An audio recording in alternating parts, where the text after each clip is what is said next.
नमस्कार। आज की इस खास बातचीत में हम गोता लगाने वाले हैं रोंडा बर्न की किताब द मैजिक की दुनिया में, पर एक ट्विस्ट के साथ। ट्विस्ट? कैसा ट्विस्ट? हम सीधे किताब नहीं पढ़ रहे हैं। हमारे पास है इस किताब की एक काफी डिटेल समीक्षा, एक रिव्यू। अच्छा। हाँ, और ये किताब उनकी वो मशहूर द सीक्रेट वाली जो कड़ी है उसकी तीसरी किताब मानी जाती है। हाँ हाँ, द सीक्रेट तो काफी चली थी। हम्म। तो ये रिव्यू पर बात करना इंटरेस्टिंग रहेगा। बिल्कुल। तो आज हमारा इरादा है कि इस रिव्यू को समझें और देखें कि ये किताब जो कि कृतज्ञता मतलब शुक्रगुजार होने की ताकत पर आधारित है, आखिर कहती क्या है। और रिव्यूज के तरीकों को किस नजर से देखता है, ये भी जरूरी है कि वो कितने कारगर हैं रिव्यू के हिसाब से। हाँ बिल्कुल। और रिव्यू में एक बड़ी दिलचस्प बात सामने आई है। ये किताब पाठकों को एक 28 दिनों के सफर पर ले जाती है। 28 दिन? अच्छा। सुनने में तो काफी आकर्षक लगता है। चलिए फिर इस रिव्यू के चश्मे से देखते हैं कि 28 दिन का जादू आखिर है क्या और ये कितना कारगर है। हाँ, चलिए शुरू करते हैं। तो किताब का जो सबसे बुनियादी विचार है, रिव्यू उसी पर फोकस करता है सबसे पहले। हाँ, रिव्यू साफ तौर पर कहता है कि किताब का फंडा एकदम सीधा है। अपनी जिंदगी बदलने के लिए शुक्रगुजार होने का इस्तेमाल करो। मतलब ग्रेटिट्यूड? हाँ, ग्रेटिट्यूड। चाहे सेहत ठीक करनी हो, पैसा चाहिए हो, खुशी पानी हो या बस जीवन में और ज्यादा अच्छी चीजें लानी हो। और हाँ, ये कहीं ना कहीं उस आकर्षण के नियम यानी लॉ ऑफ अट्रैक्शन से जुड़ा हुआ लगता है, द सीक्रेट वाला। हाँ, वो कनेक्शन तो है। रिव्यू के मुताबिक किताब का पूरा तर्क इसी बात पर टिका है कि कृतज्ञता वो चाबी है जो आपकी जिंदगी में अच्छी चीजों के दरवाजे खोल सकती है। अच्छा। ये सिर्फ एक एहसास भर नहीं है, बल्कि एक सक्रिय ताकत है, ऐसा मानना है किताब का। और इसे जगाने के लिए, जैसा आपने कहा, वो 28 दिन वाला ढांचा इस्तेमाल किया गया है। तो 28 दिन का क्या सिस्टम है? रिव्यू क्या बताता है? रिव्यू बताता है कि इसमें रोजाना एक छोटा सा पाठ होता है कुछ पढ़ने के लिए। हाँ। और साथ में एक प्रैक्टिकल काम भी होता है करने के लिए। प्रैक्टिकल काम जैसे? हाँ, जैसे कुछ लिखने जैसा या कुछ खास सोचने जैसा, कोई छोटी सी एक्टिविटी। अच्छा, तो मतलब रोज कुछ ना कुछ करना है, सिर्फ पढ़ना नहीं है। हाँ बिल्कुल। रिव्यू इस बात पर जोर देता है कि इसका असली मकसद पाठक के अंदर रोजाना शुक्रगुजार होने की आदत डालना है। आदत बनाना। हाँ, ये सिर्फ सोचने की बात नहीं, बल्कि एक रूटीन बनाने की कोशिश है। और इसके पीछे सोच ये है कि अगर आप लगातार अच्छी चीजों पर ध्यान देंगे, शुक्रगुजार होंगे, तो आपकी पूरी मानसिकता, आपका दुनिया को देखने का नजरिया ही बदल जाएगा। Mindset shift. हाँ, रिव्यू इसे माइंडसेट शिफ्ट कहता है। सुनने में तो ये काफी अच्छा लगता है। तो इस रिव्यू में वो कौन सी बातें हैं जो इस किताब के पक्ष में जाती हैं? मतलब क्या चीजें हैं जो रिव्यू को लगता है कि वाकई काम करती हैं, पाठकों को पसंद आ सकती हैं? हाँ, रिव्यू कुछ खासियतों को गिनवाता है। सबसे पहली बात जो सामने आती है वो है इसका रोज का फॉर्मेट। हर दिन एक छोटा सा काम। अच्छा। रिव्यू कहता है कि ये बहुत सरल है, समझने में आसान और रोजमर्रा की जिंदगी में शामिल करने लायक लगता है। कोई बहुत मुश्किल चीज नहीं। हाँ, ये बात तो है। आजकल वैसे भी किसके पास ज्यादा समय है? अगर कुछ आसान हो तो शायद लोग कर भी ले, है ना? बिल्कुल। और रिव्यू का विश्लेषण भी कुछ ऐसा ही इशारा करता है। सरलता अक्सर कंसिस्टेंसी की कुंजी होती है। सही बात है। जब कोई चीज मुश्किल नहीं लगती तो उसे लगातार करते रहने की संभावना बढ़ जाती है। और कोई भी आदत, चाहे वो शुक्रगुजार होने की हो या कुछ और, तभी बनती है जब उसे लगातार किया जाए। हाँ, रोज थोड़ा थोड़ा। हाँ, ये शायद वो छोटे जीत या स्मॉल विन्स वाला सिद्धांत है ना, कुछ वैसा ही। रोज एक छोटा काम पूरा करने से हौसला बना रहता है। सही कहा। और दूसरी कौन सी अच्छी बात रिव्यू में बताई गई है? दूसरी बात है किताब का अंदाज, उसका लहजा, टोन। टोन कैसी है? रिव्यू कहता है कि ये बहुत ही पॉजिटिव है, बहुत उत्साह बढ़ाने वाला। ऐसा लगता है मानो कोई दोस्त आपको लगातार हिम्मत दे रहा हो। ओह, इसका फोकस पूरी तरह से जीवन की अच्छी चीजों पर रहता है, जो आपके पास पहले से हैं या जो आप पाना चाहते हैं। अच्छा, तो मतलब ये आपको थोड़ा बेहतर महसूस करा सकता है, खासकर अगर कोई थोड़े लो फेज में हो। हाँ, रिव्यू का नजरिया यही है। ये सकारात्मकता उन लोगों के लिए एक टॉनिक की तरह काम कर सकती है जो शायद निराशा या नेगेटिव सोच से जूझ रहे हों। जब आप जानबूझकर अच्छी चीजों पर ध्यान देते हैं तो ये आपको उस नकारात्मकता के घेरे से बाहर निकालने में मदद कर सकता है। रिव्यू इसे एक बाहरी प्रेरणा के स्रोत की तरह देखता है। ठीक है। और वो 28 दिन वाली बात, क्या रिव्यू से भी फायदेमंद मानता है? हाँ, उससे भी एक प्लस पॉइंट की तरह देखा गया है। रिव्यू कहता है कि ये 28 दिन का ढांचा वाकई में रोजाना कृतज्ञता जताने की आदत बनाने में मदद करता है। अच्छा। ये सिर्फ 1-2 दिन की बात नहीं, बल्कि लगभग 1 महीने तक रोज इस पर काम करने को कहता है। तो एक तरह से ये आपको ट्रेन करता है एक हैबिट बनाने में। हाँ, कह सकते हैं। रिव्यू इस आदत बनाने वाले पहलू को अहम मानता है। देखिए, व्यवहार में बदलाव लाना आसान नहीं होता। हाँ, ये तो है। ये अक्सर छोटी छोटी लगातार की जाने वाली क्रियाओं से ही आता है। रिव्यू के मुताबिक ये 28 दिन का स्ट्रक्चर इसी मनोवैज्ञानिक सिद्धांत का फायदा उठाता है। ये आपको रोज याद दिलाता है, रोज प्रैक्टिस करवाता है, ताकि कृतज्ञता सिर्फ एक विचार न रहकर आपकी आदत बन जाए। और रिव्यू में कहानियों का भी जिक्र था शायद, टेस्टिमोनियल्स वगैरह। हाँ, रिव्यू इस बात को भी नोट करता है कि किताब में बहुत सारी व्यक्तिगत कहानियां और प्रशंसा पत्र शामिल हैं। प्रशंसा पत्र मतलब ऐसे लोगों के अनुभव जिन्होंने इस किताब के तरीकों को अपनाया और उन्हें फायदा हुआ, या कम से कम उनका ऐसा दावा है। अच्छा, जैसे दूसरों के उदाहरण, केस स्टडीज। बिल्कुल। रिव्यू यहाँ सोशल प्रूफ या सामाजिक प्रमाण के सिद्धांत की तरफ इशारा कर रहा है। हाँ। ये एक जानी मानी मनोवैज्ञानिक बात है कि जब हम देखते हैं कि दूसरे लोग किसी चीज से फायदा उठा रहे हैं तो हमारा उस पर यकीन बढ़ जाता है। सही बात है। ये कहानियां शायद इसी मकसद को पूरा करती हैं, पढ़ने वाले को यकीन दिलाना कि देखो, ये दूसरों के लिए काम कर रहा है तो मेरे लिए भी कर सकता है। कुल मिलाकर रिव्यू के हिसाब से ये सारी चीजें सरलता, सकारात्मकता, आदत बनाने पर जोर और कहानियां इस किताब को उन लोगों के लिए काफी आकर्षक बनाती हैं जो अपनी जिंदगी में बदलाव लाने का कोई सीधा साधा हौसला बढ़ाने वाला तरीका ढूंढ रहे हैं। ऐसा तो नहीं कि रिव्यू में सिर्फ तारीफ ही तारीफ हो, यकीनन कुछ चिंताएं या सवाल भी उठाए गए होंगे। हर चीज हर किसी के लिए नहीं होती है ना। आपने सही कहा, बिल्कुल। एक अच्छा रिव्यू हमेशा सिक्के के दोनों पहलू देखता है, और ये रिव्यू भी कुछ ऐसी बातें सामने लाता है जिन पर पाठक को सोचने की जरूरत पड़ सकती है, या जो शायद कुछ लोगों को पसंद ना आए।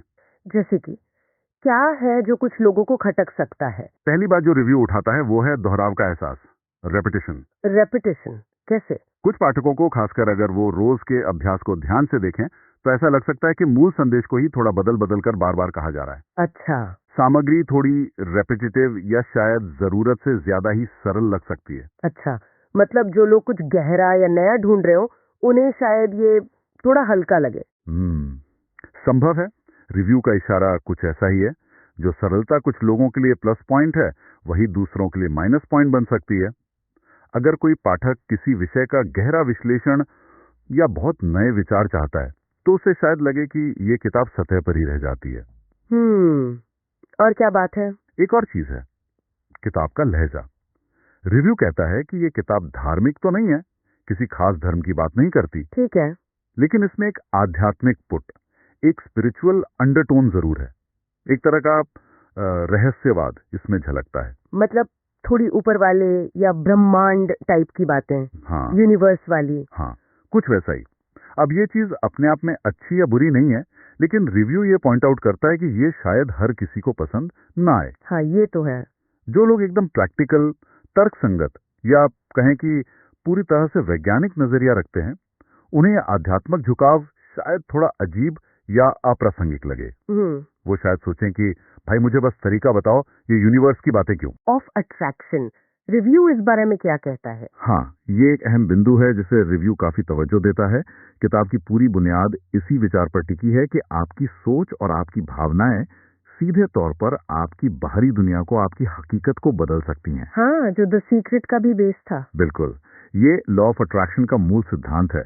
रिव्यू कहता है कि ये विचार बहुत से लोगों को लुभावना लगता है, लेकिन क्या? लेकिन जो पाठक ज्यादा संशयवादी हैं, स्केप्टिकल हैं, जो हर चीज के लिए सबूत मांगते हैं, हाँ, उन्हें ये बात पूरी तरह से अवास्तविक या अवैज्ञानिक लग सकती है। अच्छा। रिव्यू इस नजरिए को भी सामने रखता है कि सिर्फ सोचने या महसूस करने भर से बाहरी दुनिया कैसे बदल सकती है, इसका कोई ठोस वैज्ञानिक प्रमाण फिलहाल तो नहीं है। तो रिव्यू एक तरह से दोनों पक्षों को दिखा रहा है, बैलेंस्ड है। बिल्कुल।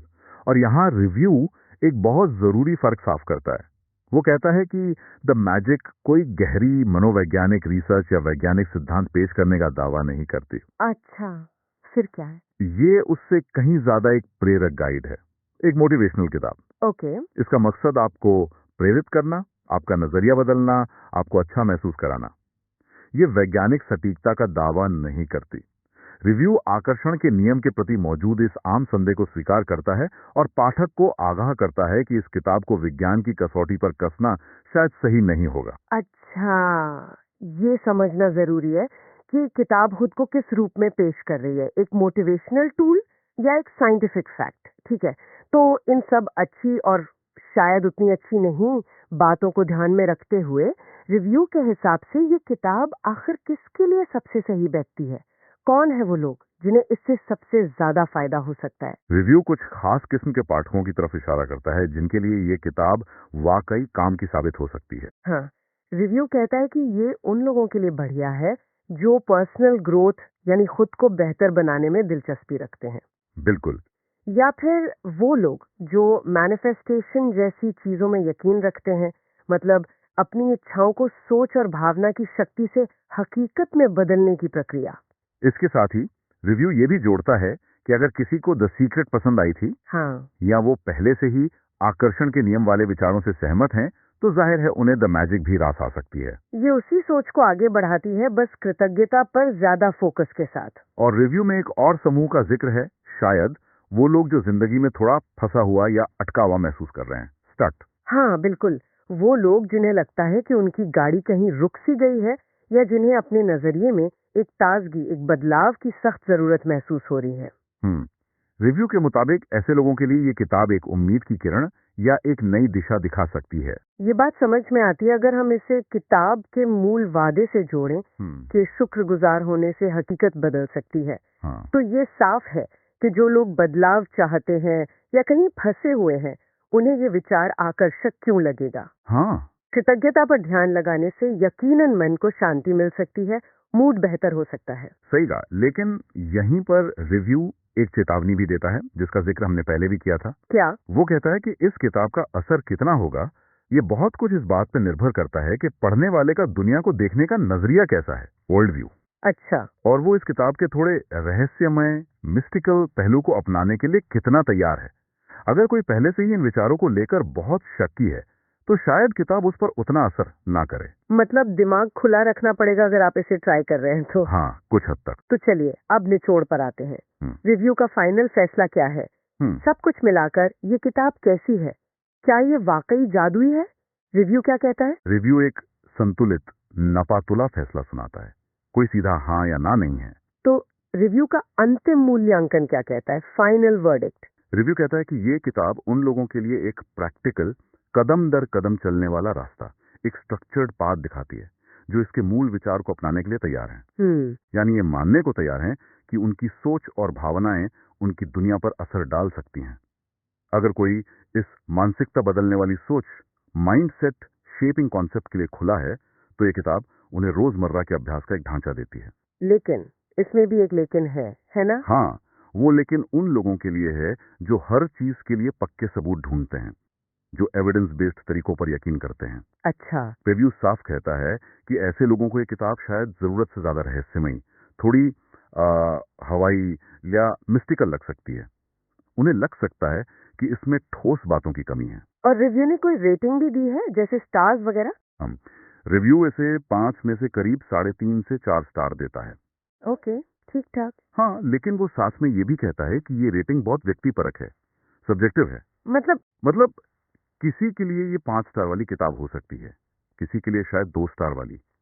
ये पूरी तरह से इस बात पर निर्भर करता है कि आप दुनिया को कैसे देखते हैं और आप किताब से क्या उम्मीद कर रहे हैं। और मेरे ख्याल से रिव्यू ने जो सबसे बड़ा और महत्वपूर्ण अंतर उजागर किया है, वो यही है, क्या ये किताब मुख्य रूप से आपको रोज अभ्यास के जरिए बेहतर महसूस कराने का एक साधन है, या फिर क्या ये आपकी बाहरी दुनिया को, आपकी असलियत को बदलने का कोई वैज्ञानिक रूप से सिद्ध तरीका बताती है? हाँ, ये बहुत बड़ा सवाल है कि फोकस किस पर है, अंदरूनी एहसास पर या बाहरी नतीजे पर। और रिव्यू का झुकाव साफ तौर पर पहले वाले विकल्प की तरफ ज्यादा है।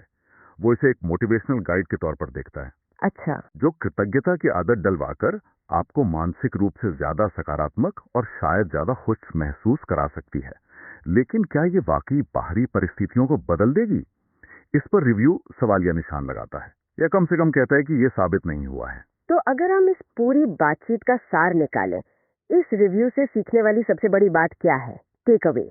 मुझे लगता है मुख्य बात यह है कि द मैजिक आपको शुक्रगुजार होने के लिए एक रोज का 28 दिन का बना बनाया प्रोग्राम देती है, एक स्ट्रक्चर। हाँ, और इसे काफी सरल और पॉजिटिव तरीके से पेश किया गया है, जो कई लोगों को अच्छा लग सकता है। बिल्कुल। लेकिन ये आकर्षण के नियम वाले विचार पर बहुत ज्यादा निर्भर करती है और रिव्यू के मुताबिक ये वो विचार है जो शायद हर किसी के गले ना उतरे।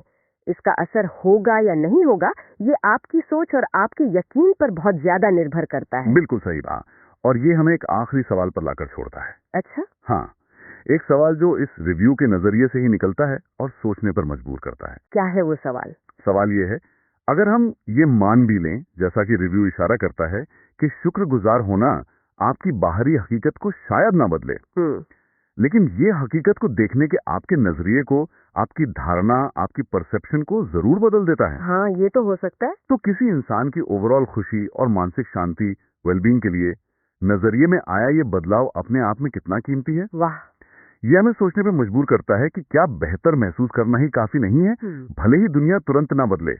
ये वही सवाल है जो रिव्यू के मोटिवेशनल गाइड बनाम हकीकत बदलना वाले फर्क से जुड़ा है। वाह, ये वाकई सोचने वाली बात है कि अंदरूनी बदलाव की कीमत क्या है बाहरी बदलावों के मुकाबले। क्या सिर्फ बेहतर महसूस करना ही अपने आप में एक बड़ा लक्ष्य नहीं है? इसी गहरे सवाल के साथ आज की ये बातचीत यहीं खत्म करते हैं।